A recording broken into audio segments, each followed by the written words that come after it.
Hey, Grace Church. So my name is Hannah Saha. My husband and I, we are missionaries out in.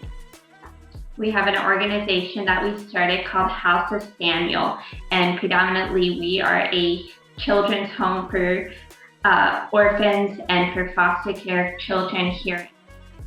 And so for those who don't know, you actually have a connection, pretty strong connection to Missouri. So tell us about how you got connected to our church and your Missouri connection. So, I grew up in Missouri, about an hour away from Rolla. And we came to your church because we were there on a Sunday visiting my sister, and we wanted to get connected with churches in the area. And we met your pastor, met his wife, and just were amazed at everything you guys are already doing in the community with Kingdom Builders and stuff, and just kind of fell in love with who you guys were, as well as just, so many people personally in your church. Some people were actually there in our wedding when we got married a year and a half ago in Rolla.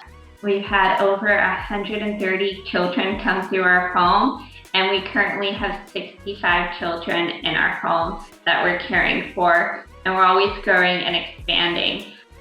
God's really been working on us, and He's done a lot through us and during our time, far more than we could ever have imagined or hoped for in the 6 years that we've been ministering out here, and we've been running House of Samuel. But we know that the Lord has really been pressing on us to build a school out here in our village. Currently in our school, there is no proper education system. There's no way for anyone to get an education. There's a government school, but honestly, it's a joke. Sadly, you don't even have to have a degree in education to teach there. So a lot of the teachers there are illiterate. And so we've not seen anyone who goes to that school actually be able to read or write, including, we brought in some kids who've gone to that school and they'd be in 8th grade and still don't know how to spell their name. And then our children, all 65 of them, we send them to a private school, but it's 45 minutes away. And so we just really know that's not accessible for anyone else in our village. So we're really praying that that would be our next project and focus, because we know that by educating these people and actually providing for them a Christian worldview through education, we'd be able to just transform this place. We have Hindus, we have Muslims, we have Christians all in our village that we're trying to reach.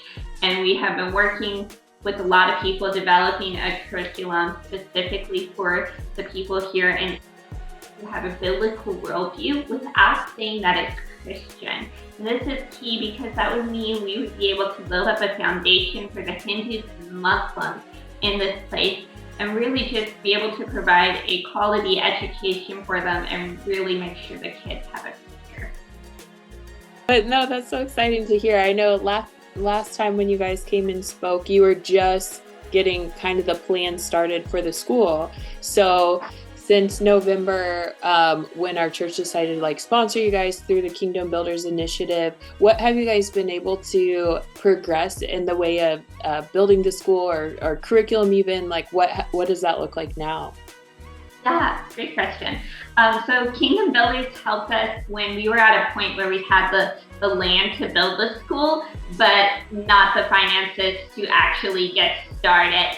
And so since the gift came in, we've actually laid the foundation for the school and are finishing the last bit of funds and continuing that building project. And so we're hoping that sometime within the next 5 to 6 months, we can actually complete that building and have the school up and running. In the meantime, we have about 250 kids that we're tutoring once a week and stuff. And so the minute the school gets filled, we already know that we're going to have 250 kids who would not otherwise have an education join us. And then Bonnie and I, every week, we actually sit down with teachers all over the world who are trying to build schools in their nations in order to see the gospel go forth. And so we have been working with them, getting Christian materials out here So we've been shipping boxes of material, but also working on writing our own that could actually really like help develop the children. So that's been a pretty exciting thing to work with. Yeah, I guess just a couple prayer requests if you don't mind. Yeah, sure. So we still have 16,000 to raise for the school, and so that doesn't seem like that much, but just praying that that comes in, and then also just for the kids that we brought in. So this last month we brought in 17 new children, and so just praying to really for us to have an understanding of how we can help them and really minister to them. And so if you guys think about it, just, praying for the 17 new children and how can we help develop them and work with them. Well, thank you so much, Grace Church. Thank you for your connection with us and your help with helping us get started on building this school. And Bonnie and I look forward to continuing connecting with you and maybe even visiting you guys next time we're in the States.